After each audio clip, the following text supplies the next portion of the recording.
Le Cameroun a le potentiel agricole le plus envié d'Afrique centrale. Et c'est le chef de l'État lui-même qui, le premier, déclare que la terre ne ment pas. Tout le monde se met donc à investir, à formuler l'ambition de voir le pays se développer grâce à ce potentiel agricole. Pour y parvenir, il faut des hommes formés, il nous faut de véritables ingénieurs, mais simplement parfois des techniciens en la matière. C'est la vocation que s'est donnée le lycée technique et professionnel agricole de Yabassi, fruit de la coopération sino-camerounaise mis en place depuis 2016. Aujourd'hui, l'établissement qui forme des centaines de jeunes Camerounais s'est hissé au top du classement des meilleurs établissements d'enseignement technique dans notre pays, en même temps qu'il est aujourd'hui également une référence sur le continent. Incursion au sein de cet établissement qui libère le potentiel des jeunes Camerounais en même temps qu'il leur donne des capacités techniques et professionnelles pour l'exercer dans le domaine de l'agriculture, véritable socle donc de développement de notre pays. Le magazine Stratégie vous propose ce soir une incursion au sein du lycée technique et professionnel agricole de Yabassi et pour parler de cette formation, des méthodes d'enseignement mais également de la discipline qui est transmise aux élèves, nous recevons sur le plateau Louis-David Bandjenjok. Il est le proviseur de cet établissement.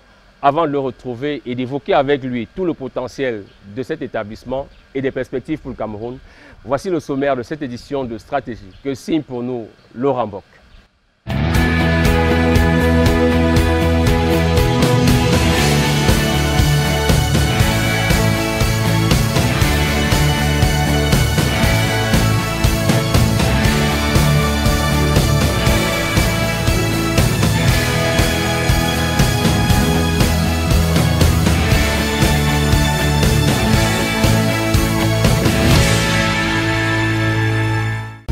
Réalisez vos objectifs en regardant Stratégie avec CAC International. CAC International, nous construisons l'Afrique de demain. Au sommaire du magazine de l'économie actuelle, connaissez-vous le lycée technique et professionnel agricole de Yabassi? Les infrastructures, les curricula de formation et les opportunités qu'il offre sont au cœur de la visite guidée que nous propose notre équipe de reporters dans un document inédit. Ne manquez pas en deuxième partie la carte postale de Yabassi, une ville historique tournée vers le futur avec comme nouvel élément fort le manioc jaune. Invité grand témoin du mois, Louis-David Bandjenjok. Il est le proviseur du lycée technique et professionnel agricole de Yabassi. Bienvenue sur Stratégie, le magazine de l'économie actuelle.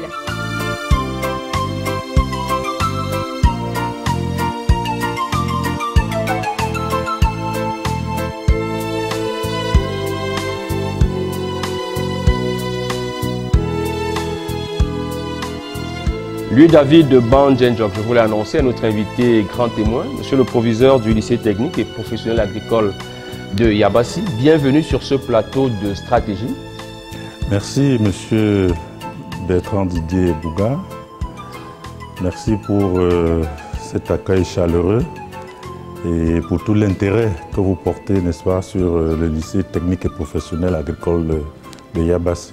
Un intérêt justifié parce que l'économie camerounaise va se développer avec des ressources compétentes, des ressources disposant d'outils techniques lui permettant, dans des domaines précis, d'apporter une contribution, je le disais donc, au développement de ce pays. C'est pour ça que nous nous intéressons à ce lycée technique et professionnel agricole qui forme dans ces domaines-là, dans ce domaine que vous allez décrire avec nous, des cadres qui aujourd'hui vont contribuer donc à renforcer notre dispositif technique, industriel à l'avenir.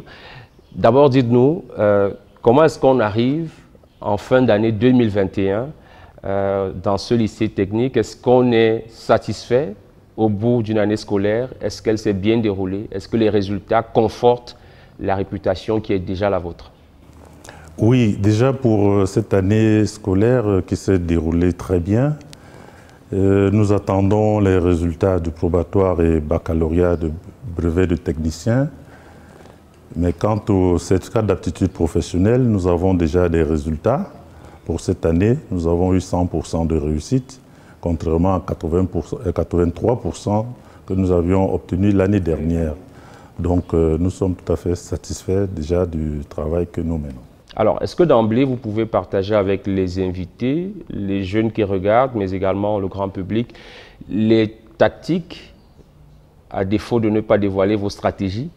Comment vous vous organisez pour vous garantir toujours en moyenne 80% de réussite aux différents examens? Ces 3 dernières années au moins, vous êtes dans cette eau-là. Oui, tout à fait. Nous mettons un accent particulier sur la discipline, parce que sans la discipline, nous ne pouvons pas travailler. Alors, après cet accent sur la discipline, nous avons mis sur pied une stratégie d'accompagnement presque individualisé de nos élèves, c'est-à-dire un système de parrainage. Donc, un enseignant parraine soit un élève ou un groupe d'élèves tout au long de l'année. Donc, c'est un peu notre stratégie qui nous permet, n'est-ce pas, d'obtenir de meilleurs résultats en fin d'année scolaire. Alors, on va voir dans le reportage que nous allons proposer dans quelques instants aux téléspectateurs comment s'organisent les enseignements. C'est une véritable incursion que la rédaction a réalisée au sein de ce lycée technique et professionnel agricole de Yabassi. Mais avant, est-ce que vous pouvez nous dire ce qui justifie, au-delà de tout ce qu'on sait déjà, ou alors pour mieux expliquer aux autres, qu'est-ce qui justifie la création d'un tel établissement et quels sont les débouchés auxquels sont destinés les jeunes qui sont formés?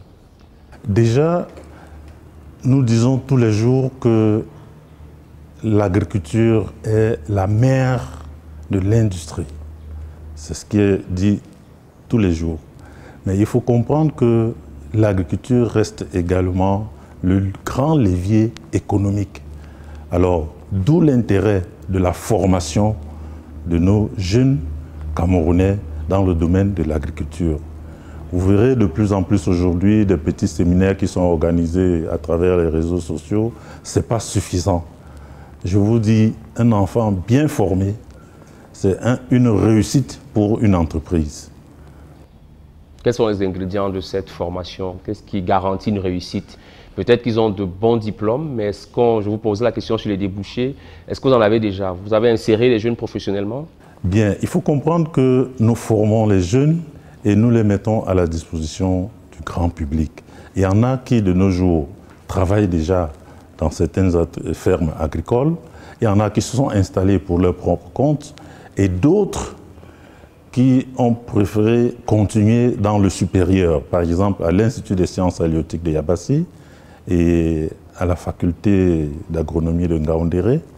Donc nous avons certains de nos élèves qui s'y trouvent déjà. Mais en dehors de cela, il faut comprendre qu'il y a aussi une frange de nos élèves qui est laissée pour compte tenu des moyens difficiles, des moyens financiers, je veux dire. Alors, ce sera peut-être une occasion pour moi aujourd'hui d'interpeller le ministère de la Jeunesse qui doit se pencher sur ces jeunes que nous formons et qui ne disposent pas de moyens propres pour s'installer alors qu'ils ont tous les outils, n'est-ce pas, techniques entre leurs mains. Ce sont des jeunes sur lesquels les programmes gouvernementaux d'appui à la jeunesse peuvent donc investir et on aura certainement un retour sur investissement. Je vous crois, monsieur le proviseur, sur ces premiers éléments qui nous rassurent quant au fait que le lycée technique et professionnel agricole de Yabassi est bien parmi les premiers établissements reconnus au sein de l'office même du baccalauréat du Cameroun, parmi les meilleurs établissements techniques, j'entends.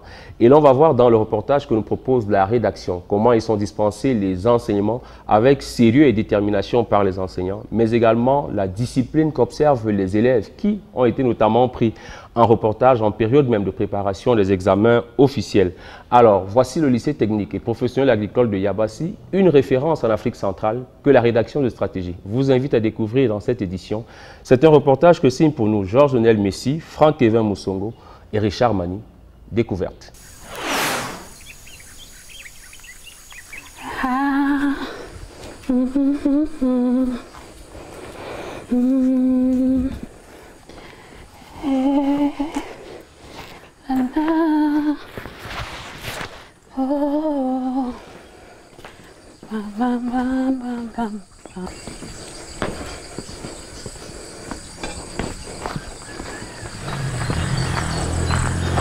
Bonjour, je m'appelle Diouta Anne-Berthe Daniel. Je fréquente au lycée technique professionnel agricole de Yabassi, en classe de première PVPPS qui signifie production de plants et semences. Je vous invite à me suivre sur ma parcelle d'examen pour voir comment ça se développe et je vous parlerai un peu de mon établissement.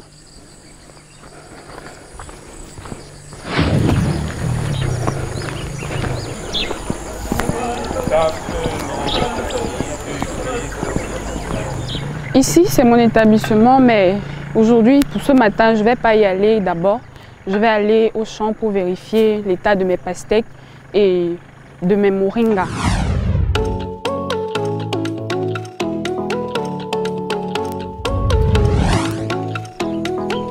Ce lundi, 31 mai 2021, est jour d'évaluation pour Anne-Berthe Diouta.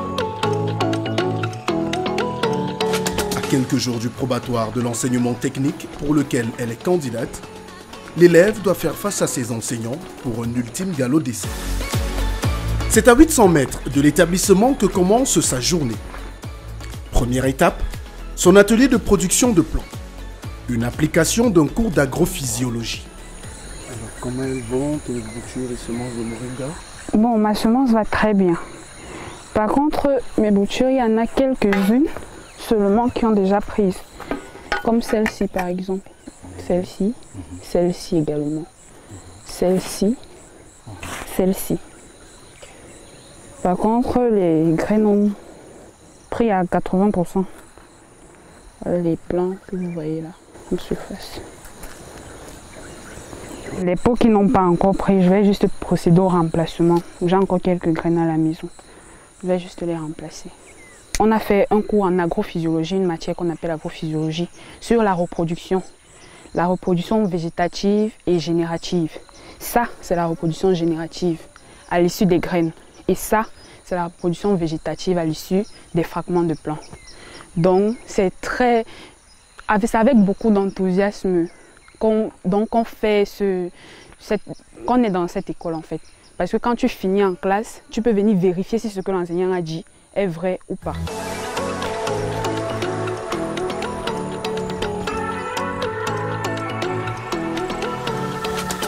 Sa deuxième escale, le champ de pastèques. Ici, même constat. L'évolution de ces cultures est au-delà de la moyenne, dans le respect des protocoles acquis en classe. Comme vous pouvez le constater, il y a des fleurs qui sont déjà sorties. Quand la fleur sort, ça veut dire qu'automatiquement le fruit va sortir. Donc c'est un moyen de savoir si oui ou sinon le processus est atteint.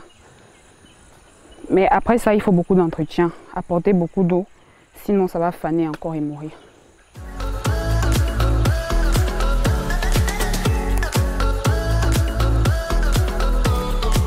Pour Anne-Berthe, le lycée technique et professionnel agricole de Yabassi, qu'elle a rejoint en classe de seconde, après l'obtention de son BEPC, le brevet d'études du premier cycle, marque une évolution certaine dans son processus d'apprentissage.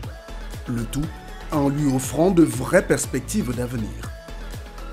Le lycée technique agricole parce que c'est particulier. Déjà, j'ai à la base un BEPC, ça veut dire que j'ai fait la générale avant de virer en technique.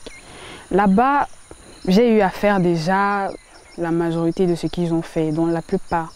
Mais ici, c'est en fait le rendement. Là-bas, il va falloir que tu continues encore pour te performer. Ici, non seulement c'est professionnel, mais ça instruit encore davantage. Comme un tas de boutures comme ceci. Quand j'ai déjà produit, je peux facilement me vanter que j'ai une production en terre. Les plants comme ça, je peux les mettre sur un espace et puis ça produit. Je vois ce que j'ai fait. Donc ça, c'est 6 mois pour avoir un plant que tu constates, tu vois, il est vraiment mature. Ça fait plaisir de communiquer avec la nature. Ça, ce sont les aubergines.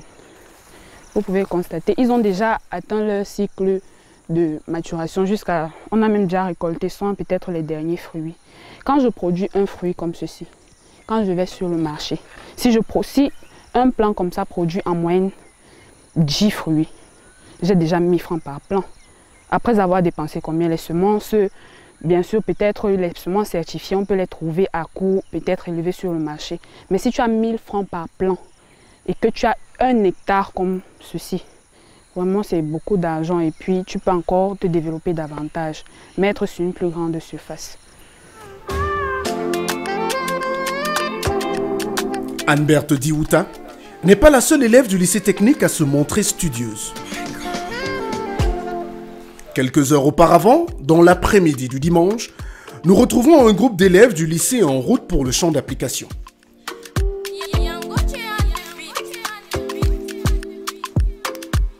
Pour ces derniers, l'objectif est le même.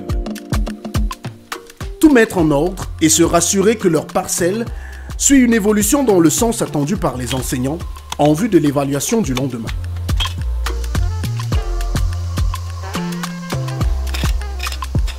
Désherbage et fertilisation à l'engrais sont au programme du jour.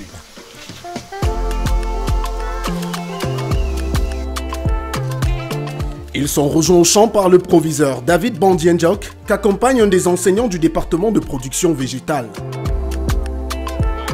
Occasion pour ce dernier de prodiguer quelques derniers conseils tout en évaluant le travail de ses élèves. Tu dois orienter tes plantes, hein? Bien sûr. Les interlignes, tu dois les orienter. On a fait un semi-padé là, tu orientes les plantes dans les interlignes. Tu dans les interlignes. Je me rends compte qu'ils ont manqué d'orienter les plants et les zones de récolte et les parcelles de circulation. Je leur ai demandé d'orienter les plants. Ils doivent orienter pour qu'on ait une zone où les fruits vont se poser, et une zone où on pourra circuler pour faire des traitements. De telle sorte que lorsqu'ils circulent, ils ne piétinent pas selon les plants. On a 12 élèves qui ont des parcelles, chacun des parcelles de travaux par exemple. Ici, on a ceux qui ont des parcelles de maraîchères, ceux qui ont des parcelles de céréales et ceux qui ont des parcelles pour les cultures pérennes. Travailler le dimanche, voilà une habitude pour ces élèves dont certains font partie de l'effectif des internes qui vivent au sein du campus. D'où la présence constante du proviseur qui se rassure autant de l'assiduité que du sens du devoir de ses élèves. Vous savez, je joue un double rôle. Je ne suis pas seulement le chef d'établissement, je suis également comme parent de tous ces élèves. Le dimanche, nous sommes au champ, c'est les élèves internes. Vous comprenez bien que quand ils sortent, je dois me rassurer qu'ils ne sortent pas pour aller faire autre chose que venir entretenir leur parcelle.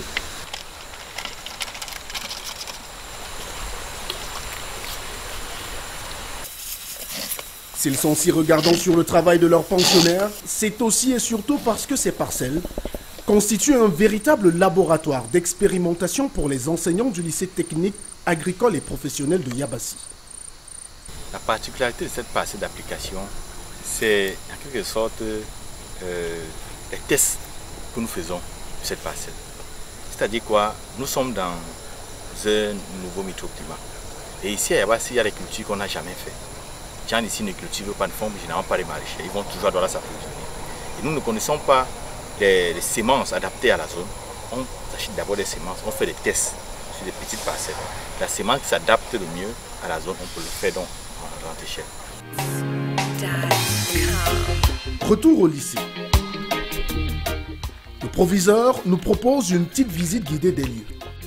En ce dimanche après-midi du mois de mai, le campus est paisible. Dans les unités d'application, David Bandienjok nous montre avec fierté le travail de ses pensionnaires. En vedette, ceux de la filière production animale.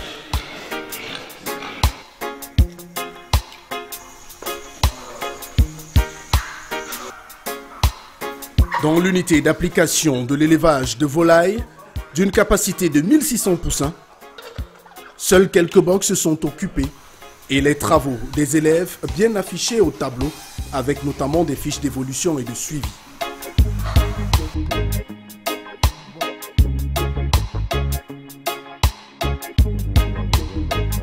L'atelier de maintenance agricole affiche pour sa part une capacité et des engins dont le standing ferait pâlir de jalousie les plus grands exploitants du pays. Le lycée technique et professionnel agricole de Yabassi est un établissement d'enseignement secondaire public essentiellement professionnels dans le domaine de l'agriculture. Donc nous avons 4 filières de formation dans notre établissement, à savoir la production animale, la production végétale, la transformation et conservation des produits agro-pastoraux, la maintenance des équipements agricoles. Nous ne manquons pratiquement de rien.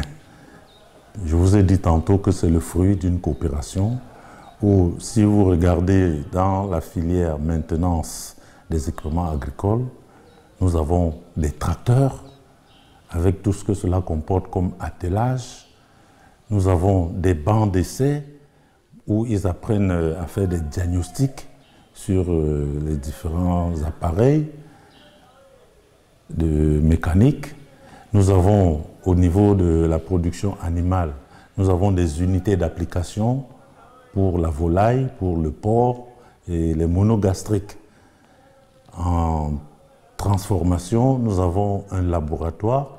Vous aurez l'occasion de visiter ce laboratoire et vous verrez, n'est-ce pas, l'ensemble des équipements que nous disposons dans ce laboratoire. Notre objectif, c'est de donner le savoir-faire à nos élèves afin que, au sortir d'ici, qu'ils soient soit des ouvriers agricoles, soit des agents techniques pour pouvoir tenir des unités de production ou créer de l'emploi.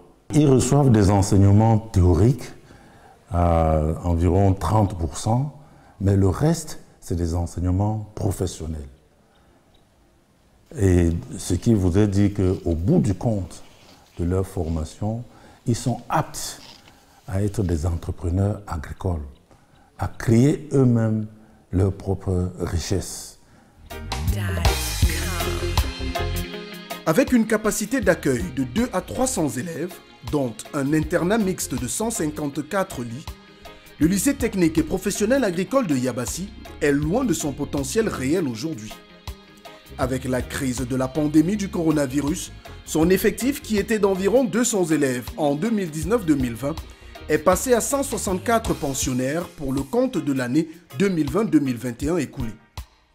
Grâce à la soixantaine d'enseignants qui y sont employés, cet établissement est le seul au Cameroun à pouvoir offrir un ratio de 1 enseignant pour 3 élèves. Nous avons 4 objectifs que nous visons. Le premier objectif, c'est la formation continue des élèves, la production, la formation continue des riverains, la valorisation des résultats de la recherche. Alors, s'agissant de la formation continue de nos élèves, nous avons donc en ce moment des unités d'application. C'est dans ces unités d'application que nous pouvons prélever le fruit de leurs travaux, envoyer soit à la cantine, soit leur donner afin qu'ils puissent tout au moins présenter cela à leurs parents. Et maintenant, la production, c'est un autre volet. Nous sommes donc présentement en train de mettre sur pied le volet production. Je peux vous dire que nous avons pratiquement 1 hectare de bananiers plantains que nous avons mis sur pied, 1 hectare d'ananeraies, nous avons un demi-hectare de manioc. Dans un premier temps, c'est pour nous des champs semenciers. Donc c'est de là que nous allons prélever des rejetons ou des boutures pour multiplier et étendre nos parcelles au niveau de la production. Pour la mise en pratique des leçons apprises en salle, outre les unités d'application, le lycée technique et professionnel agricole de Yabassi met à la disposition des élèves 75 hectares de terres arables, dont une partie est en cours d'aménagement par l'administration. Nous avons 75 hectares de terre, mais présentement, nous sommes en train de faire dans la déforestation progressive pour mettre à disposition ces terres-là à nos enfants. Nous avons pour cette année dégagé pratiquement 10 hectares, et ce qui permet à nos enfants de faire la pratique sur le terrain. Vous verrez que chaque élève a sa parcelle pour les unités d'application. Donc en début d'année, il a sa parcelle, puisqu'il a plusieurs modules de formation, il a la préparation de terrain à faire. Donc nous devons lui donner sa parcelle afin qu'il puisse mener cette activité.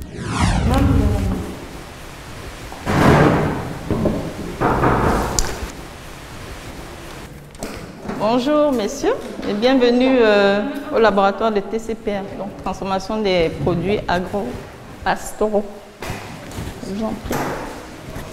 Donc là, nous avons nos étudiantes parce que là tout à l'heure on va réaliser la fabrication du saucisson. Donc nous allons transformer du poulet en saucisson. Donc elles sont en train d'apprêter le nécessaire.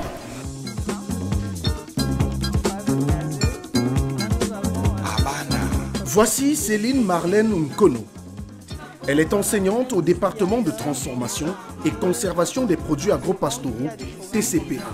Ici, nous avons des assiettes chauffantes. Dans le laboratoire qu'elle nous fait visiter avec plaisir, une batterie d'appareils dernier cri pour les activités pratiques. De la vaisselle au four et instruments de mesure et analyse chimique des produits, rien ne manque à l'appel. Ce matériel installé par la coopération chinoise à la construction du lycée n'est pourtant pas en service. Depuis le début des travaux de bitumage de l'axe Boné-Poupa-Yabassi, la ligne haute tension qui permettait d'alimenter le lycée en électricité a été détruite. C'est donc à la main que les élèves que nous retrouvons vont réaliser les saucisses de poulet au programme du jour. Chaque élève qui sort de cette école devrait pouvoir être un pourvoyeur d'emploi. Déjà, il pourra s'auto-employer parce que là, il reçoit une formation complète. Ça veut dire, au sortir de cette école, il doit pouvoir être capable de réaliser, d'ouvrir son entreprise et pour lui permettre de mettre en pratique ce qu'il a appris. Tels de vrais laborantins ou des cuisiniers, ces élèves en classe de terminale n'ont quasiment pas besoin de leur enseignante pour réaliser la tâche du jour.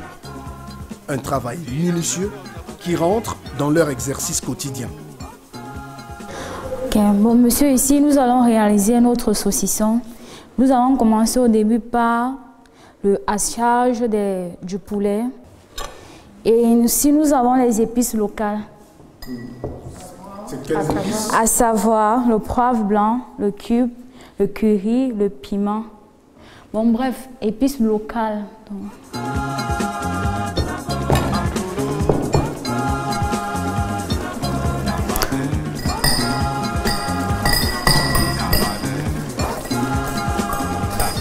Lorsque j'étais en troisième, quand j'ai vu ce lycée passer à la télé, et quand mon frère aussi réalisait tous ces merveilles, j'ai dit à ma mère, puisque je vivais avec mon oncle, j'ai dit à ma mère, moi je vais intégrer au lycée professionnel agricole de Yabassi.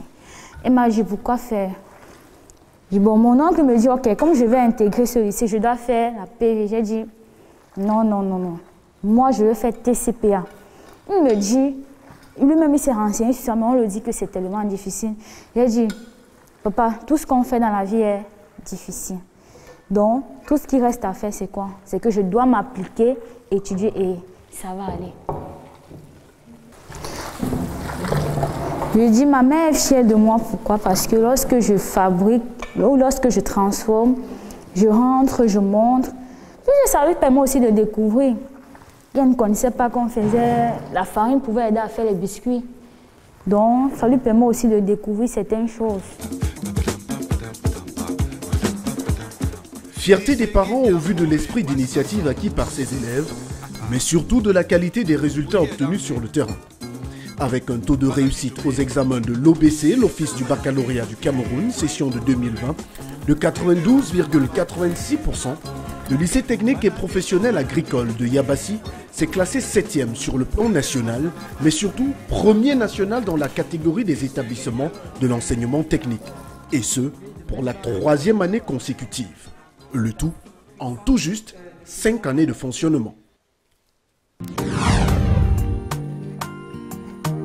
Nous quittons le laboratoire de TCPA avec la promesse ferme de venir déguster le saucisson de poulet en préparation. direction les champs d'application où l'heure est à l'évaluation proprement dite. Rodrigue Kamdoum, l'enseignant, se montre méticuleux et n'hésite pas à recadrer les élèves dont le travail n'est pas à la hauteur de ses attentes. Chaque élève présente sa fiche d'évaluation et reçoit sa notation sur place.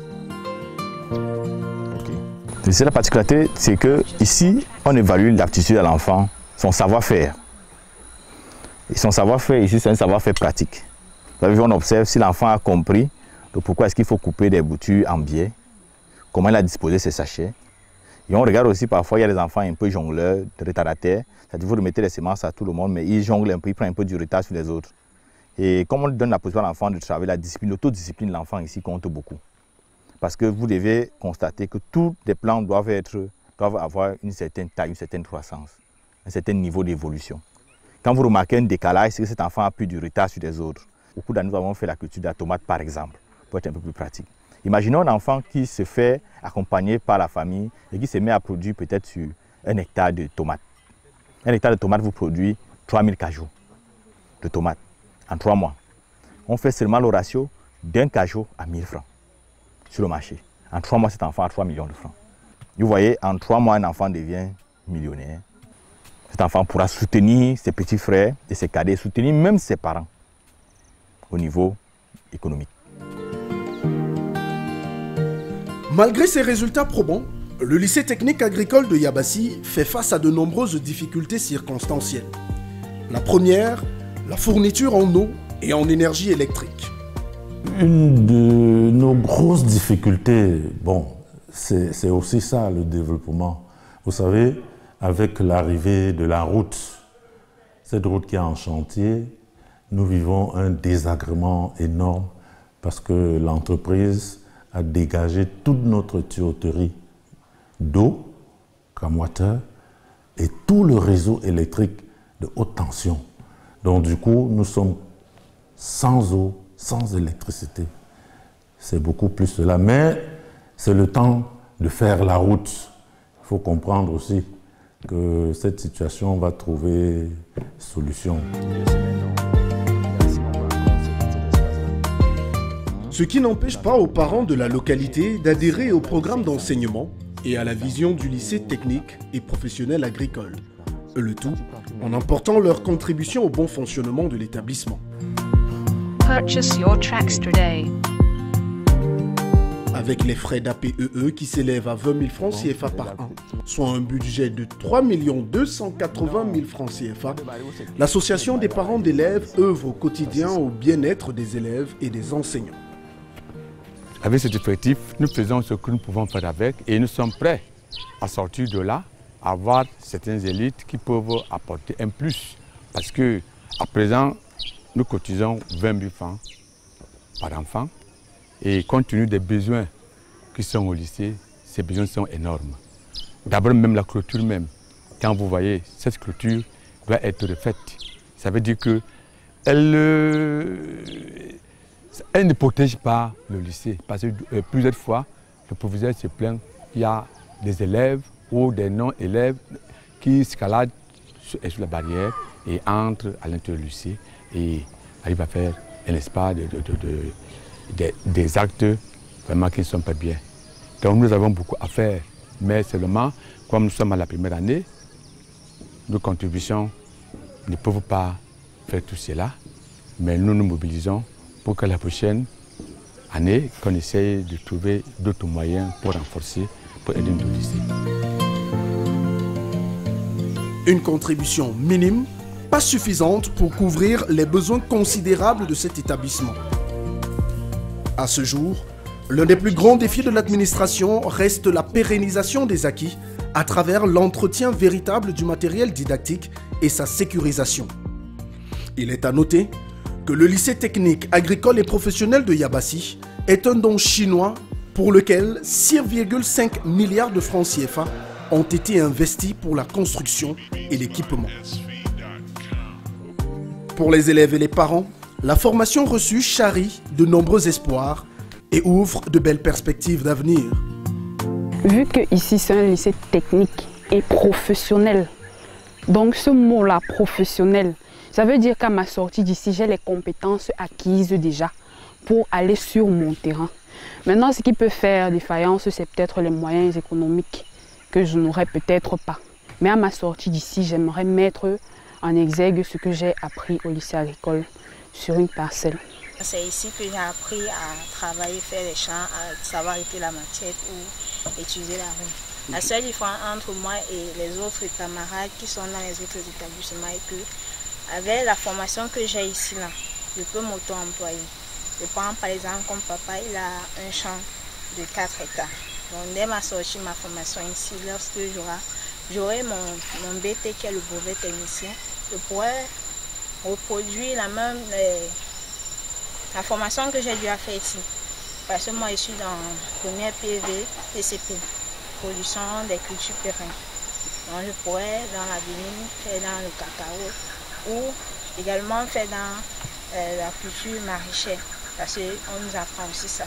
J'aimerais que ce lycée soit vraiment productif, qu'il y ait, n'est-ce pas, des activités génératives de revenus, premièrement, et qu'il y ait une production constante. Ça veut dire que la population de Yabassi n'aille plus au marché Sanaga pour chercher de la tomate, pour chercher les poivrons, tout, alors que nos enfants peuvent en produire. Nous avons également de l'espace. Et nous avons des techniciens qui sont les professionnels, qui sont les professeurs. Et ici, donc, avec ça, la population ne doit plus souffrir. Donc, nous attendons, n'est-ce pas, qu'il y ait une production permanente.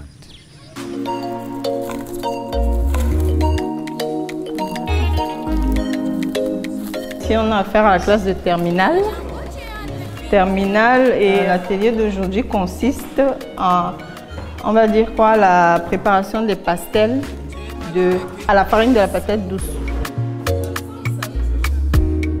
Notre balade prend fin au laboratoire de transformation et de conservation des produits agro-pastoraux. En plus du saucisson de poulet que nous avons laissé en préparation la veille, Marlène Céline Kono et ses élèves nous proposent une dégustation des pastels à la farine de patate douce, farcie à la confiture de pommes et au poisson. Un régal pour les papilles gustatives, digne des meilleurs assiettes. Il est question en fait de valoriser les farines locales. Donc on a l'habitude d'utiliser la farine de blé, mais on oublie également les farines que nous produisons sur place. Donc c'est une question ici pour nous de valoriser voilà, nos cultures, nos céréales, nos farines locales en fait. Donc c'est la raison pour laquelle nous avons utilisé la farine de patate. Bien ça comme ça.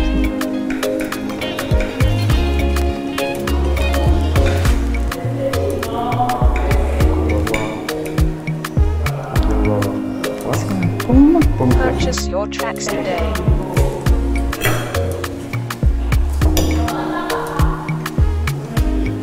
On sent pas la différence entre une farine facile, c'est peut-être un peu plus doux. Bah ouais, certainement il y a une différence. Ici il y a un peu plus de... on ajoute carrément, on n'ajoute même pas de sucre parce que la patate elle est déjà sucrée, elle est naturellement sucrée. Donc c'est déjà un point positif en termes de santé quoi. Donc on n'a pas besoin d'ajouter du sucre dans la pâte des patates, voilà. Contrairement à la farine de blé où il faut absolument ajouter voilà, un peu de sucre pour nuancer un peu, voilà, que la pâte ne soit pas fade, quoi. De quoi clore en beauté cette découverte d'un établissement à la pointe de la vision d'une agriculture de seconde génération, telle que voulue par le chef de l'État.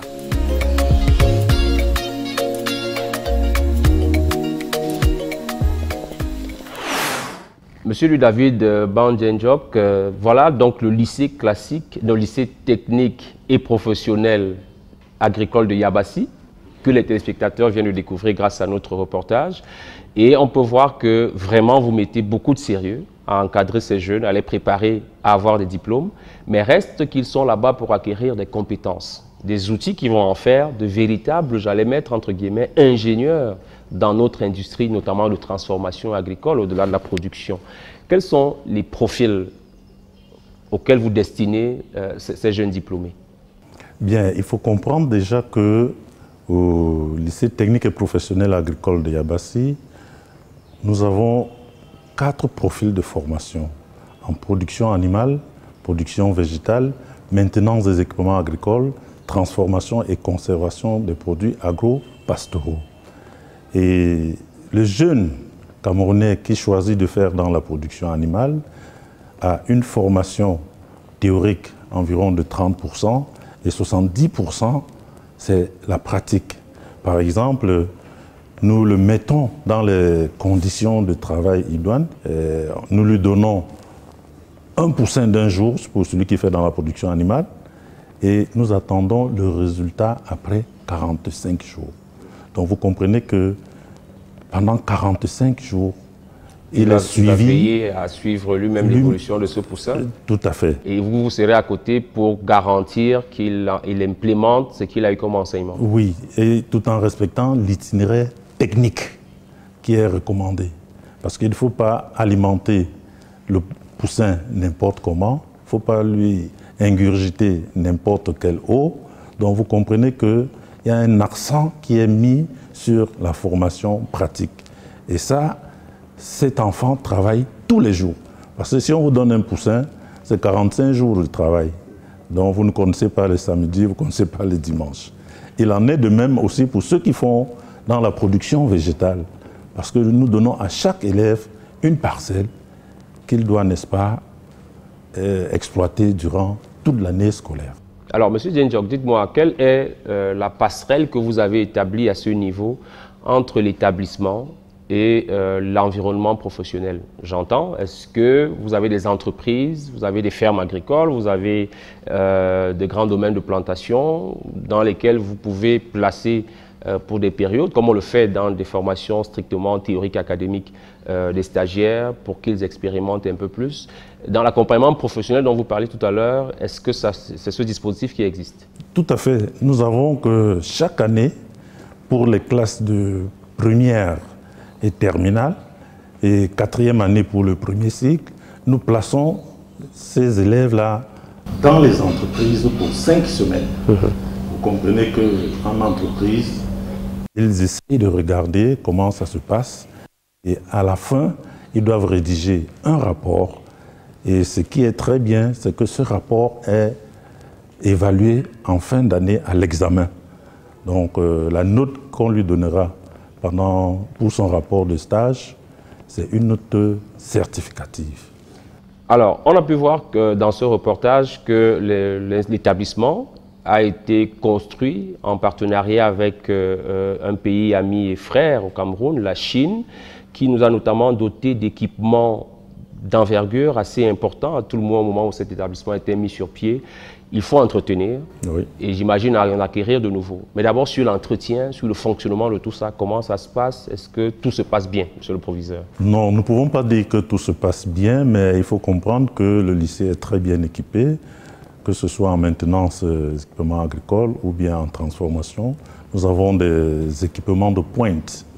Bon, maintenant, nous aurons quelques petites difficultés liées à l'énergie électrique qui de temps en temps est interrompue. Vous imaginez, vous avez lancé une couveuse pour la production des poussins d'un jour et au 10e jour, vous avez une rupture d'énergie électrique. Vous comprenez que ça va être difficile d'atteindre vos résultats.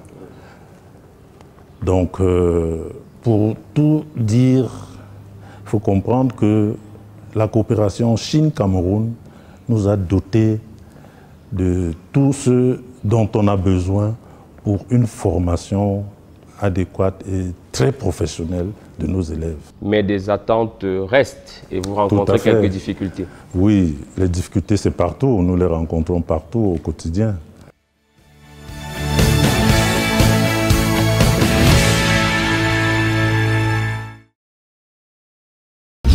Réalisez vos objectifs en regardant stratégie avec CAC International. CAC International, nous construisons l'Afrique de demain.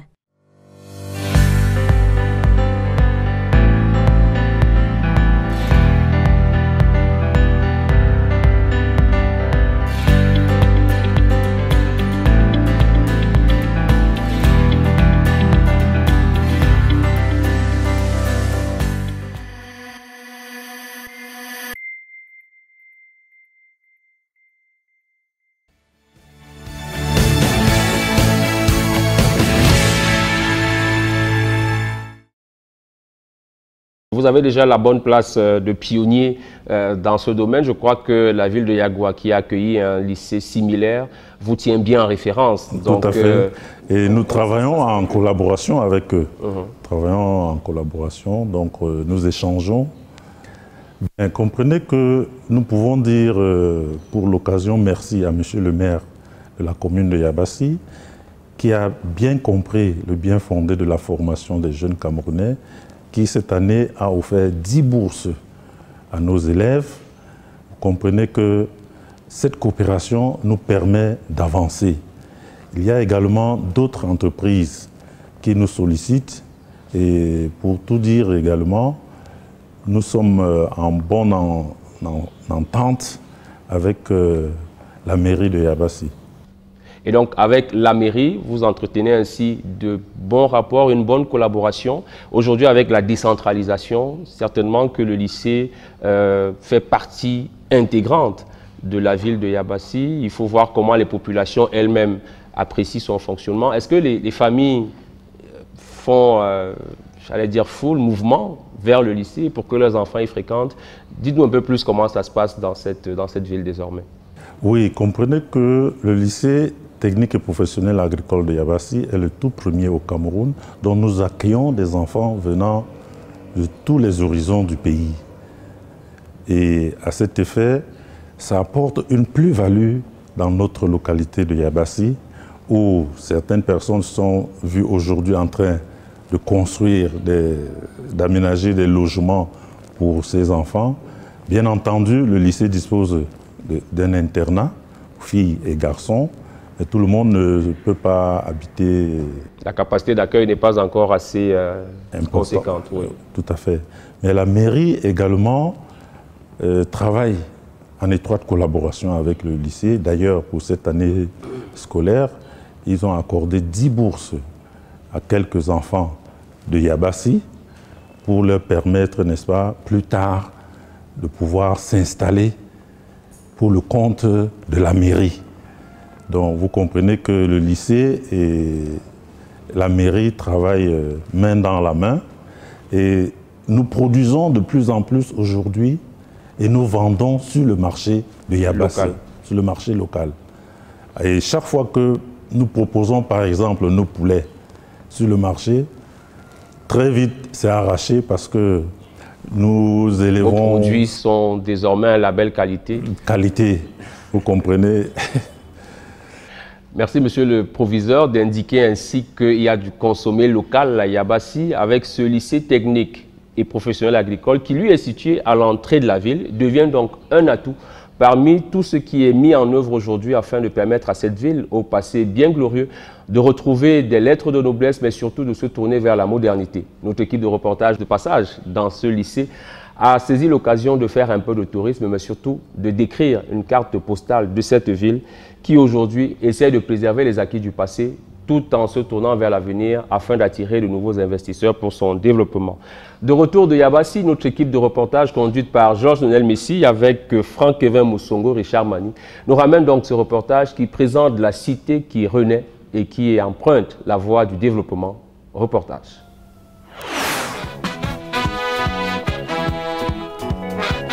C'est au camp Yabassi à Douala que débute notre voyage à destination du département du Kam et son chef-lieu Yabassi. 100 km de route pour 3h30 de voyage où nous alternons sur du goudron et la route en chantier. Sur le chemin, la présence quasi permanente des camions transportant des grumes de bois, nous rappelons que nous entrons en zone forestière. La tonne de poussière qu'ils soulèvent à chaque croisement renseigne un souhait sur le fait que l'axe Bonepoupa-Yabassi, long de 45 km, est en plein chantier. D'ailleurs, les ouvrages d'art, les ponts notamment, dont le taux de réalisation affiche un ratio plus qu'intéressant, témoignent à souhait de l'avancée des travaux.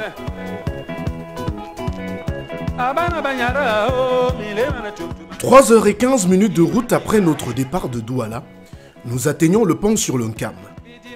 Inauguré en 1978 par le président Amadou Ahidjo, cet ouvrage qui porte assez bien les stigmates du temps est chargé d'histoire.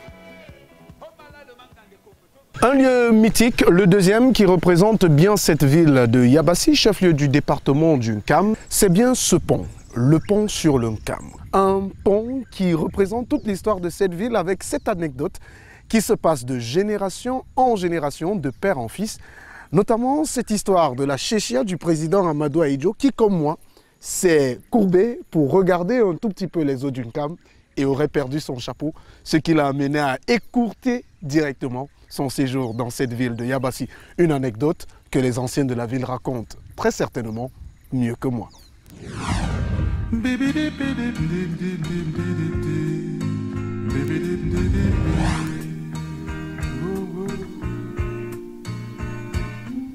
En entrant dans la ville de Yabassi, l'anecdote du pont trotte dans les esprits. Afin de se rassurer de sa véracité, nous décidons de faire une première escale à la chefferie du village. En l'absence du chef, c'est son frère aîné, le patriarche Charles Dingong Congo, qui nous reçoit.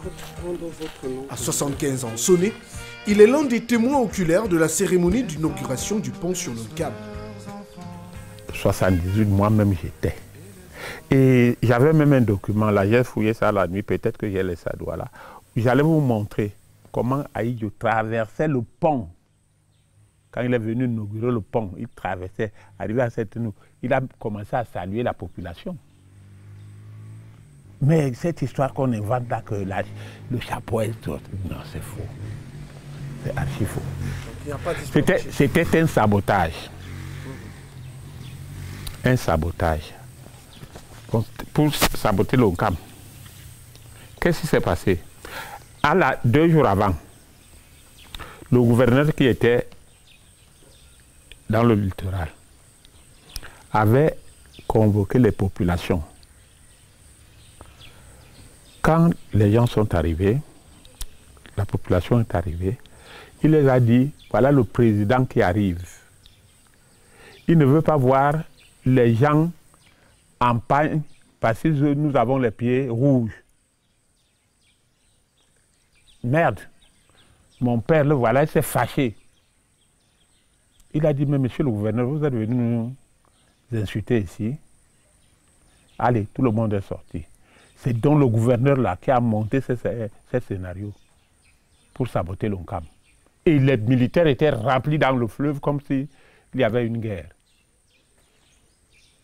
Donc c'était un sabotage. Il n'y a jamais eu une chose pareille. Les femmes bercent leurs enfants. Totalement libérés de nos doutes, nous entamons un tour de ville. Chef-lieu du département du Nkam, Yabassi est une ville accueillante de prime abord.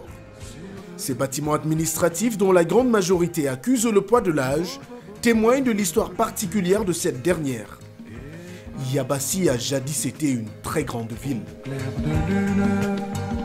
Avec une superficie de 3080 km², la commune de Yabassi est l'une des plus vastes du Cameroun. Caractérisée par un brassage de populations qui y vivent, avec notamment 4 ethnies qui dominent le paysage, elle est une commune à faible densité humaine. Nos corps et âmes.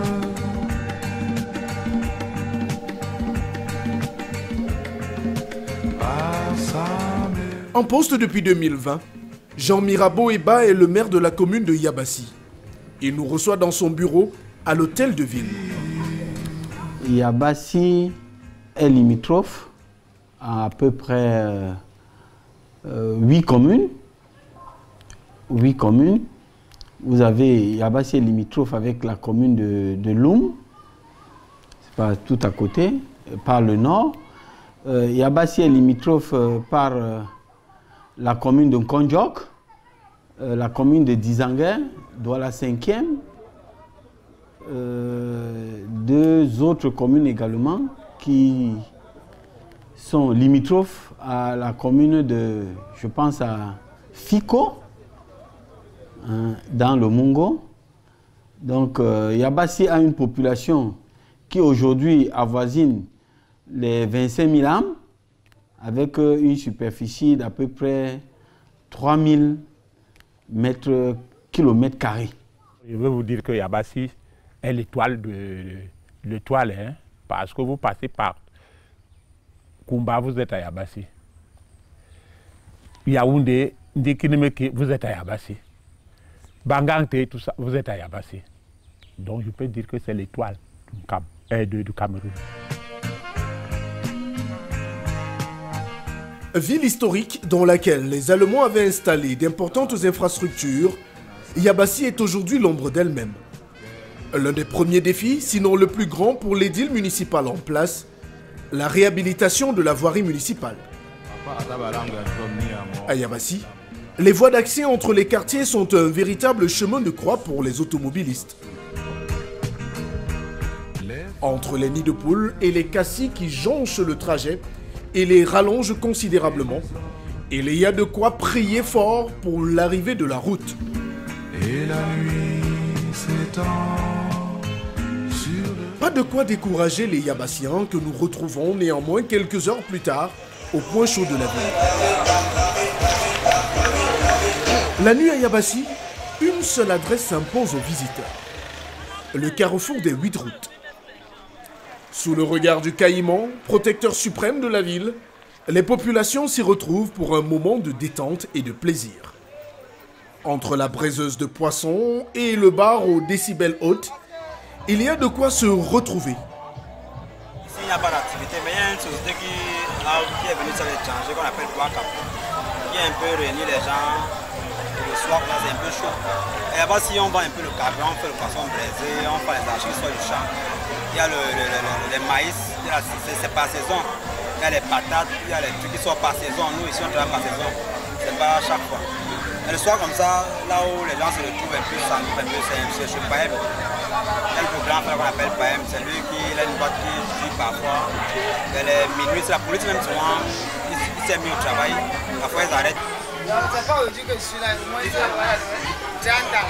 Ça me permet de nourrir les enfants, de les envoyer à l'école. Donc, si je parviens à leur donner l'argent de payer le matin et la ration, je remercie Dieu comme il m'a demandé de faire un petit commerce comme ça. La Yabassi est riche en bois, en agriculture et tout, en pêche. Il y a l'université qu'on vient de mettre là. On a donné le domaine là, bientôt ça serait actif. On vient de faire la route là pour sortir à l'université, ça serait coordonné. Donc Yabassi est en train de partir de plus en plus. Yabassi était une grande ville dans l'auparavant. Aujourd'hui, il n'y a plus d'emploi et tout. C'est un peu en bas, mais ce n'est pas la sorcellerie, c'est un manque d'emploi dans le Cap. Il n'y a pas les emplois dans le Cap. De quoi rappeler également quelques beaux souvenirs au patriarche Charles Ndingon. À ma jeunesse, jusqu'à aujourd'hui, tout a beaucoup changé. Yabassi a changé. Avant, il y avait plus d'animation qu'aujourd'hui, parce qu'il y avait le monde. Il y avait le marché qui passait. Surtout les samedis, il y avait ambiance. Mais maintenant, les samedis, vous ne voyez personne. Vous ne voyez personne, presque pas. Mais jusque-là, avec le temps et la jeunesse qui naît, on verra. L'une des attractions ici, c'était le marché. Le marché, le grand marché samedi, puisque les gens partaient même de Tian pour venir faire le marché ici. Ici, c'était un grand port. Oui, oui. Il fut un temps où Yabassi était une ville animée. Au centre de cette animation, le port de la ville. Construit par les Allemands en 1901, il a rythmé les activités des populations pendant plus de 50 ans.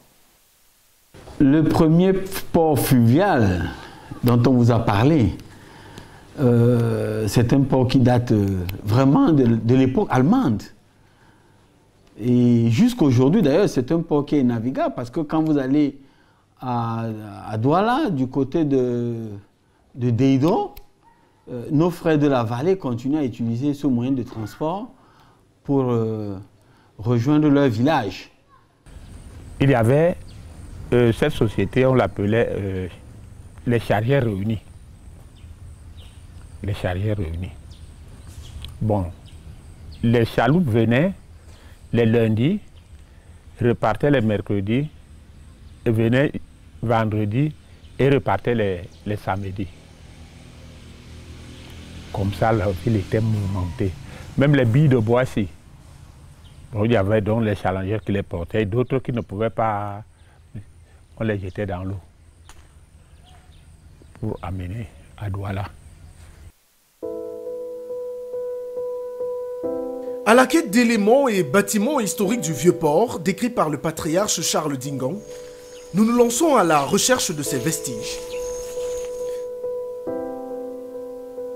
À notre arrivée, nous tombons nez à nez avec un piroguier qui attend ici patiemment de pouvoir charger sa cargaison de madriers sur le fleuve. Bon, je suis pilote. Comme vous voyez la pirogue là, garée là, le moteur là, je conduis seulement, donc je suis là pour diriger la pirogue, donc je suis pilote. Nous transportons le bois, comme vous voyez le bois là, c'est comme ça que ça se transporte. Et il y a aussi les pirogues de transport qui transportent aussi la marchandise, donc pour les bails comme à peu près celle qui est couchée là-bas. Ce qui est versé au sol, c'est plus de 220 pièces. Et la pirogue porte ça en un seul tour. Donc on peut faire même peut-être, le jour qu'il y a les marchés, on peut faire peut-être 2 voyages par semaine, si possible. Non, le Nkam n'est plus comme avant, puisque il y a beaucoup de choses qui ont changé. Puisque auparavant, quand nos parents vivaient, on a le bord du marché qui est en haut là. Là-bas, il y a le grand marché de Yabassi, donc de tout le centre-ville Yabassi. C'est là qu'il y a le grand marché, une grande carrière. Bon, aujourd'hui, on n'en trouve plus ça. En ce début d'après-midi, l'air frais et le calme qui habitent ce lieu chargé d'histoire sont reposants à souhait.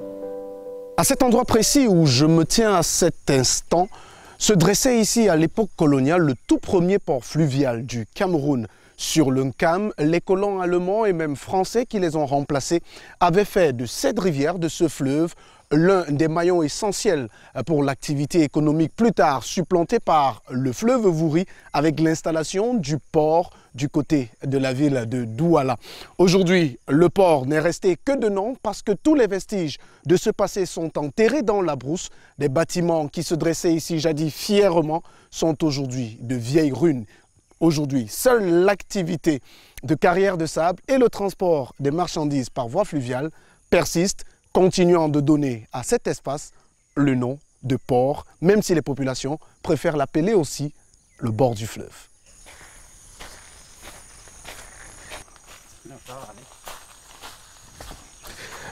Alors, il faut bien faire attention à avoir les prises au sol, parce que avec le sol qui est assez meuble et il a plu, donc il y a une grosse mare là, je ne sais pas si on va pouvoir passer. Pour retrouver les vestiges du port, Pierre, notre guide de circonstance, nous enfonce dans la canopée. Ouh là là là là. Attention, hein, il vaut mieux avoir des bottes ou bien des chaussures adaptées, parce qu'ici, si vous avez des baskets comme moi, bah, vous êtes foutus. Hein. C'est pas toujours bien. Alors là, monsieur Pierre, on a un hangar. Ah tiens, voilà ça, perdu dans la canopée là. Ça, c'est un vieux bâtiment. Même les pierres qu'on voit là... Réduit à de simples vestiges, perdus dans la canopée, le port de Yabassi n'est plus que l'ombre de lui-même. Là, on a un bâtiment, vous voyez, très bien perdu là dans la canopée. Si on est attentif, voir comment la caméra va zoomer. Ça date de l'époque allemande. Hein. Ça, c'est les bâtiments de l'ancien port. Même tout ça, même ceci.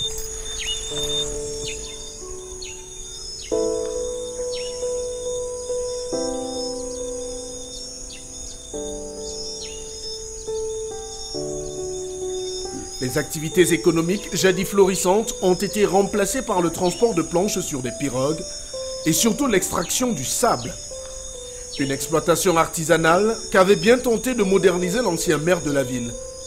Sa pompe à sable, jadis capable d'extraire une dizaine de tonnes du lit du fleuve, est aujourd'hui à l'abandon, flottant comme un îlot de ferraille sur les berges d'une came. Alors, je suis sur des marches. Je vais essayer de descendre. Hein. C'est un chemin qu'ont emprunté à l'époque les colons pour descendre au port, pour descendre à la rivière. C'est pas toujours évident. Attention, hein, il faut se méfier. Oh là, allez, on peut le voir. Hein. C'est vraiment signe du temps. Je vais pas aller plus loin parce que j'ai peur pour mon équilibre. Mais là, on peut voir les pirogues là. C'est ici que les colons abordaient, accostaient pour pouvoir remonter les marchandises et autres. Aujourd'hui, ce ne sont que les ruines du passé. le passé de Yabassi.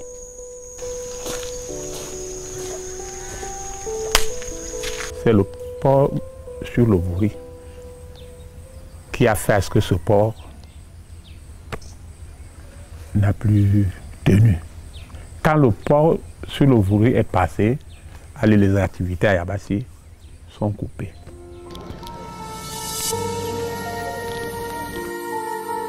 Nous quittons le vieux port pour retrouver le centre-ville de Yabassi. Dans son bureau, le maire Jean Mirabeau Eba ne veut pas vivre sur les stigmates du passé glorieux.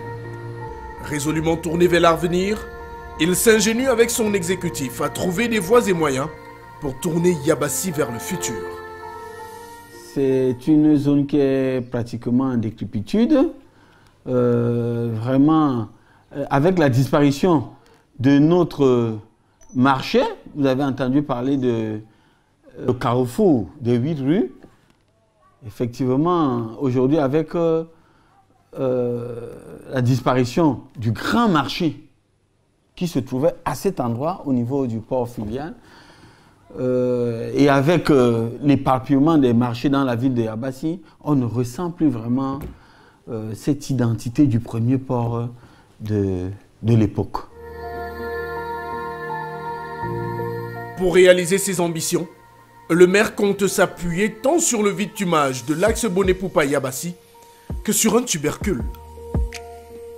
Parlant de la route, l'axe Bonepoupa-Yabassi, long de 45 km, affichait au mois de mars 2021 un taux d'exécution de 35%. Les travaux qui devaient être livrés en 2019, selon les prévisions annoncées au début du chantier en 2017, traînent et la livraison est annoncée pour les mois à venir. Une livraison attendue comme une véritable bouée de sauvetage pour la ville. Cet axe, en effet, permettrait alors d'accélérer l'exploitation forestière, véritable poumon de la commune. Aujourd'hui, on peut dire qu'en gros, lorsque vous partez de Douala pour Yabassi, vous en avez pour maximum 2 heures. Alors que c'est un trajet qu'on faisait à l'époque en 3-4 heures. Vous avez vu vraiment le bitume qui a traversé Bonepoupa, qui a traversé le carrefour d'Obangengue, les travaux des ponts et, n'est-ce pas, toutes les traversées sont pratiquement terminées. Aujourd'hui, l'entreprise Benz essaie de recoller les morceaux. On peut dire que c'est l'entrée de Yabassi qui pose encore quelques petits soucis. Mais sinon, le gros du travail est fait. Même si je meurs maintenant, je vais dire que j'ai roulé sur la route de Yabassi, goudronnée. Même comme ce n'est pas encore ici à la maison. Mais elle est là.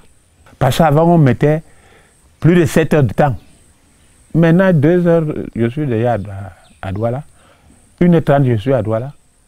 Alors, comment? Pour moi, même si je vais mourir, je vais dire à mes parents que j'ai vu ce que vous n'avez pas vu. Si la route charrie de grands espoirs, c'est surtout parce qu'elle devrait permettre à long terme de désenclaver ce bassin de production agricole important.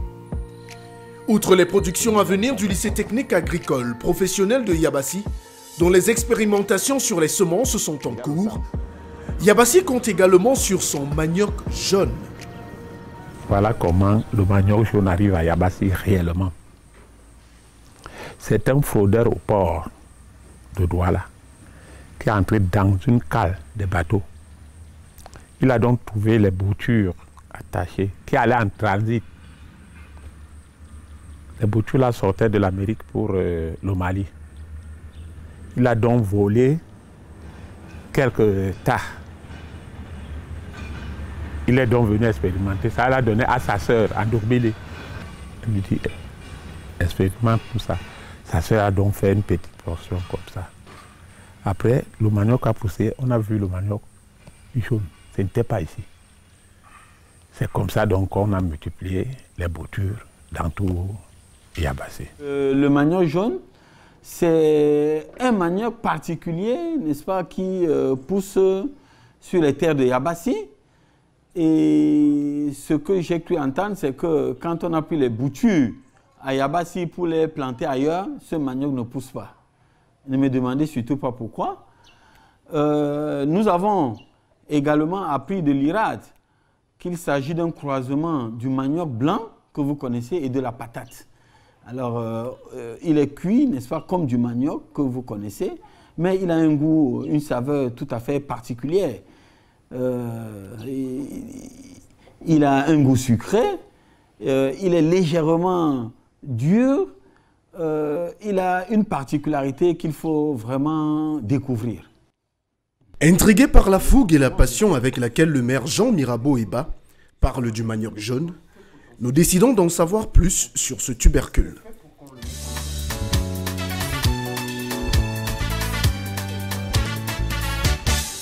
Direction le carrefour des 8 rues. En cette matinée de mardi, seules quelques commerçantes sont présentes sur cet espace marchand. Sur les étals, des vivres frais, mais surtout du manioc jaune. Le manioc jaune, c'est un manioc qui a un très bon goût. Et il y a deux styles de manioc jaune. Ce qui cuit normalement comme c'est le manioc blanc, donc vous voyez là, et ce qui cuit un peu dur, même goût avec le plantain. Donc la différence de manioc jaune et le rouge, on apprécie tellement le jaune parce que c'est très bon comme le plantain. Pour se faire une idée plus précise sur la capacité de production de ces femmes et la rentabilité du manioc jaune, nous embarquons l'une d'entre elles pour son champ. Notre objectif, acquérir un filet de manioc jaune.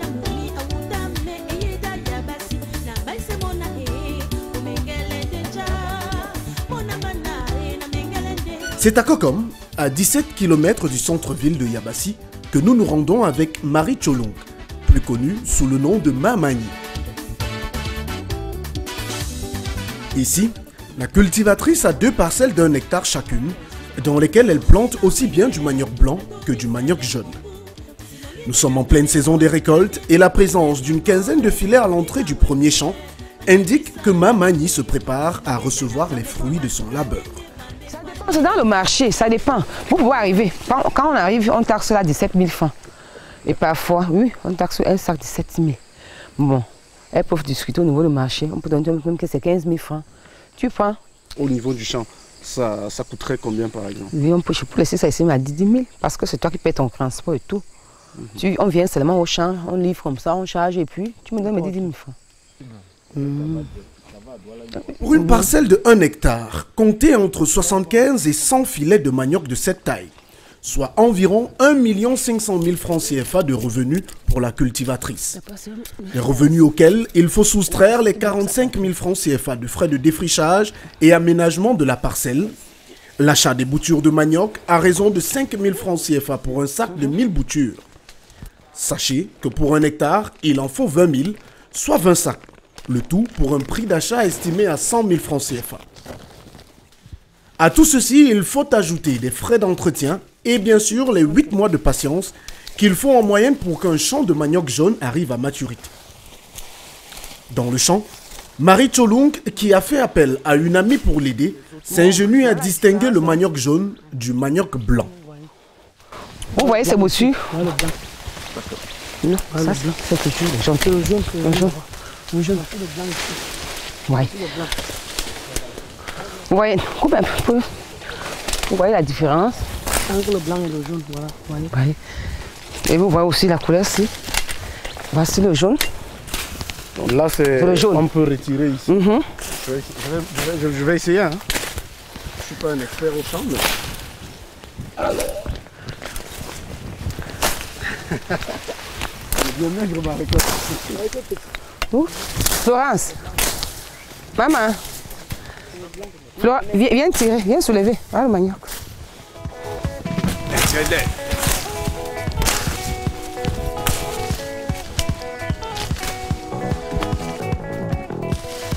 Notre présence est également l'occasion de faire quelques provisions de boutures pour la pérennisation des cultures. Voilà.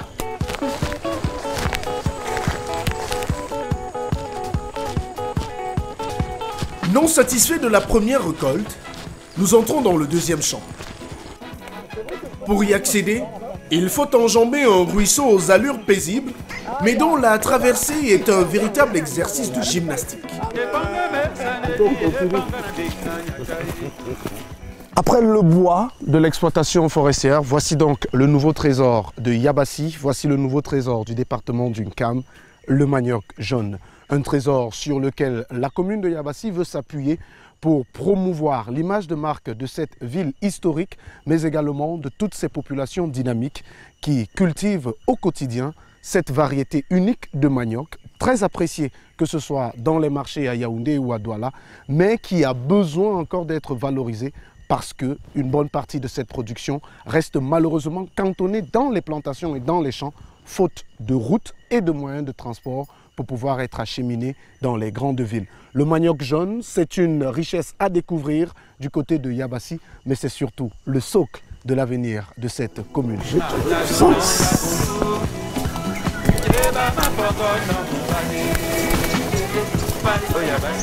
Le manioc jaune est certes aux yeux de la population et de l'édile municipal de Yabassi une arme pour attirer des investisseurs.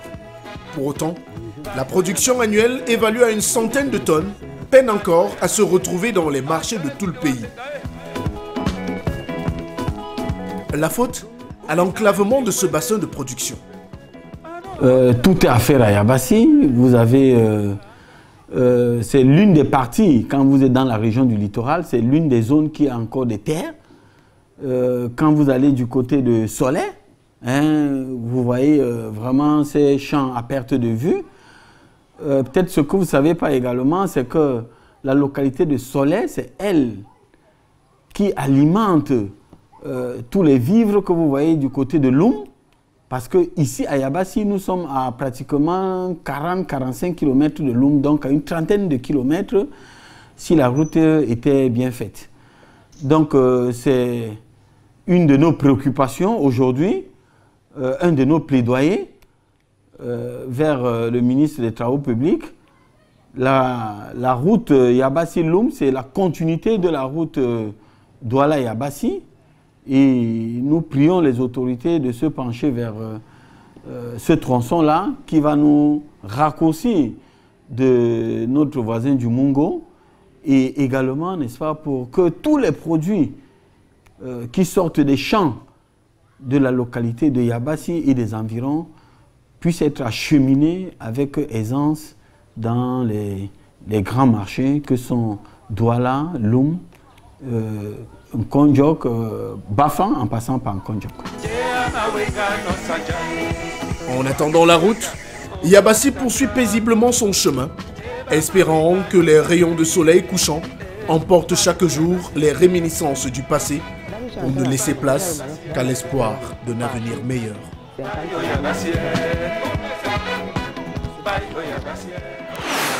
David Bandjenjok, voilà donc le reportage que notre équipe a ramené, carte postale de la ville de Yabassi, où le lycée technique et professionnel agricole contribue visiblement à l'embellissement d'une part, mais également à la formation de la jeunesse locale. Vous le disiez même avant qu'on ne regarde le reportage, l'établissement pourvoit désormais en ressources diverses pour les populations. Est-ce que vous, à votre niveau, de votre position, dans la relation également que vous avez avec la mairie, vous concluez que cet établissement apporte quelque chose au développement de la ville? Parce que nous ne voulons pas conclure à votre place. Bien entendu. Lorsque vous avez un lycée comme celui-là, fruit de la coopération Chine-Cameroun, qui a été construit, vous comprenez que Yabassi aujourd'hui est une ville privilégiée. À cet effet, nous pouvons dire que le lycée technique ne pourra que donner à la population de Yabassi. Une population qui s'investit de plus en plus dans l'agriculture, en tout cas projet porté par l'édile locale, qui mise sur ce qui aujourd'hui est appelé le manioc jaune. C'est vraiment un élément qui lui également va contribuer à porter un peu plus de développement dans la ville, à attirer les investisseurs, à améliorer le quotidien des populations, vous pensez? Tout à fait. Déjà, avec la mairie, nous avons un projet sur le manioc jaune. À l'heure actuelle, nous avons partiellement déjà aménagé 10 hectares de terrain. Je pense que d'ici la fin de l'année, nous aurons terminé avec l'aménagement. Et ainsi, avec la prochaine campagne, nous serons en mesure maintenant d'implémenter le champ de manioc jaune. On va revenir et terminer par le lycée technique et professionnel agricole de Yabassi, mais je voulais savoir si les producteurs agricoles locaux qui existaient déjà avant, vous comprenez que je parle de ceux qui ne reviennent pas sur les bancs de l'école. Quelle est la relation que vous entretenez? Est-ce qu'il y en a qui viennent par curiosité pour savoir comment ça se fait, qui veulent quand même avoir des petits rudiments? Est-ce que vous avez mis un dispositif d'accompagnement Tout à fait. Pour ces personnes-là? Puisque nous travaillons en étroite collaboration avec toute la communauté éducative. Nous recevons même des chefs d'entreprise qui nous demandent de leur fournir des élèves déjà bien formés et pour leur entreprise. Mais est-ce qu'ils demandent des formations pour eux-mêmes? C'est-à-dire qu'il y a déjà parfois des personnes qui sont, non, comme on dit, qui ont commencé à travailler? Non, nous n'assurons pas ce type de formation pour le moment. Ce n'est pas dans votre cahier de charge? Si, à l'avenir, nous pourrons, n'est-ce pas, offrir également ce service, cette formation. Mais pour le moment, nous nous concentrons d'abord sur les jeunes, parce que nous avons besoin de cette main-d'œuvre pour pouvoir tenir les différentes fermes qui existent à travers le territoire. Et nous sommes en veille de rentrée scolaire sur le territoire national. Le 4 août prochain, le 3 août, le 3 août précisément, oui. vous lancez un concours pour recruter de nouveaux jeunes, une nouvelle pépinière. Qu'est-ce qui est prévu? Qu'est-ce que les jeunes doivent savoir? Quelles sont les grandes conditions de manière générale? Bien, les conditions sont celles précisées par la circulaire du ministre des Enseignements secondaires qui fixe la date concours pour le 3 août 2021. Nous avons 2 centres d'écrit, le lycée technique et professionnel agricole de Yabassi et la délégation régionale des enseignements secondaires pour le littoral. Et à cet effet, les élèves peuvent déposer leur dossier dans ces deux centres. Et ils composeront également dans le centre où ils auront déposé leur dossier. Et ce dossier est constitué des éléments tels que l'acte de naissance, la photo 4x4. Il faudra payer les frais d'inscription au concours qui s'élèvent à 3 500 francs et puis les frais de timbre pour le compostage. Mais pour tous ceux qui veulent plus ample information, peuvent aller sur la page Facebook du lycée LTPA Yabassi. Ils auront toutes les informations et des renseignements sur les modalités même d'inscription au lycée technique et professionnel agricole de Yabassi. Alors, ils auront tous ces renseignements, mais est-ce qu'ils auront là-bas tous les éléments qui vont les attirer? Je voudrais dire, monsieur le proviseur, si vous devez vous adresser aux parents qui nous regardent ce soir, aux jeunes qui pourraient être intéressés, qu'est-ce que vous leur dites pour qu'ils se déterminent et se décident à venir faire le concours? Nous disons tous les jours que la terre ne ment pas, ne trompe pas. Et c'est vrai. Je dis souvent à ces jeunes que nous formons, et beaucoup ont compris, si vous prenez 1 hectare de terre, vous y implémentez 200 plants d'arbres fruitiers.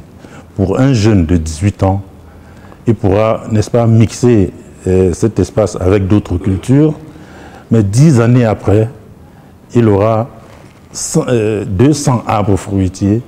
Et si jamais il vendait au Bayam Selam, parce que c'est généralement eux qui viennent chercher en plantation, un pied à 100 000 francs, ça fait 20 millions de francs. Vous comprenez qu'il y a tout intérêt à se former et à se lancer véritablement dans l'agriculture. Nous voulons une agriculture professionnelle. Nous ne voulons pas l'agriculture à la carte. Donc c'est pour cette raison-là que nous mettons un accent particulier à la formation professionnelle pratique de nos élèves. Une formation professionnelle et pratique, des diplômés compétitifs également, vous diriez, pour le marché national et international? Tout à fait, puisque nous avons des enseignants de qualité, nous avons des ingénieurs agronomes, et je le dis tout le temps, la ville de Yabassi aujourd'hui, rien qu'au lycée technique et professionnel agricole de Yabassi, a environ 35 ingénieurs agronomes. Donc vous comprenez tout le sérieux que l'État met pour la formation de ces jeunes Camerounais. Lui, David Bandjenjok, proviseur du lycée technique et professionnel agricole de Yabassi, merci d'avoir accepté d'être notre invité ce soir dans le cadre de cette émission de stratégie. Merci, M. Bertrand Didier Bouga, pour tout l'intérêt que vous portez au lycée technique et professionnel agricole de Yabassi.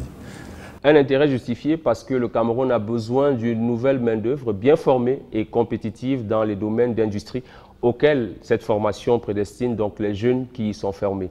Établissement installé dans la ville de Yabassi, nous vous le disions, mis en place par le gouvernement dans le cadre de la coopération sino-camerounaise et qui porte déjà ses fruits. C'est une référence en Afrique centrale par des résultats, mais également aujourd'hui un bon pionnier puisque d'autres établissements arrivent, notamment ceux de Yagua, à qui nous rendrons peut-être visite un de ces jours pour bien montrer tout le potentiel dont dispose le Cameroun en termes de ressources, en termes de formation désormais donnée pour l'économie et le développement de notre belle nation.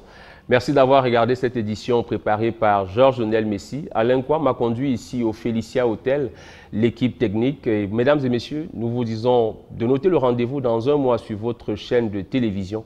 Nous concluons cette émission avec une pensée émue pour le président directeur général de CAC International, le président Jérôme Milène, qui nous a quittés récemment et qui était l'un de nos invités et j'allais dire partenaire récurrent pour nous apporter une bonne contribution au développement de l'économie camerounaise avec un grand intérêt pour la formation de sa jeunesse. Merci d'avoir regardé.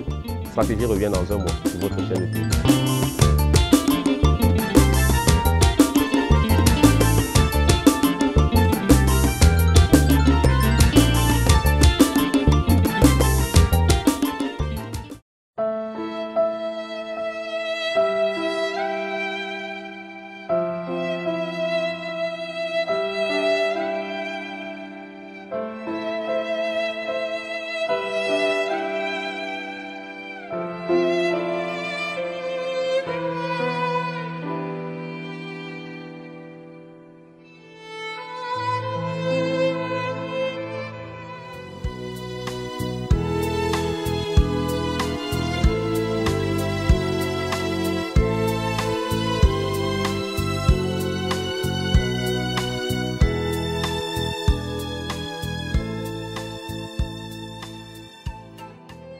Je crois qu'il faudrait que l'humain redevienne au centre de nos préoccupations. Et il ne faudrait pas que quand je vois M. Bouga, je dis « mais pourquoi il a cette cravate-là? Franchement, il m'embête, il faut que cette cravate-là saute. » Il faudrait que nous puissions tous nous dire ce que nous faisons pour le voisin. C'est un peu comme les mesures barrières dont on a parlé. Quand vous mettez le masque, c'est pour vous et c'est pour les autres. Il faudrait aussi que ceux qui nous aident à sortir de cela sachent que quand ils mettent une mesure incitative ou une mesure de soutien, c'est pour les autres, mais c'est aussi pour eux-mêmes. Et l'avantage du Cameroun, c'est que nous avons une résilience qui est reconnue de tous et nous avons vaincu plein de choses et nous vaincrons aussi ce Covid avec, je dirais, la même aisance.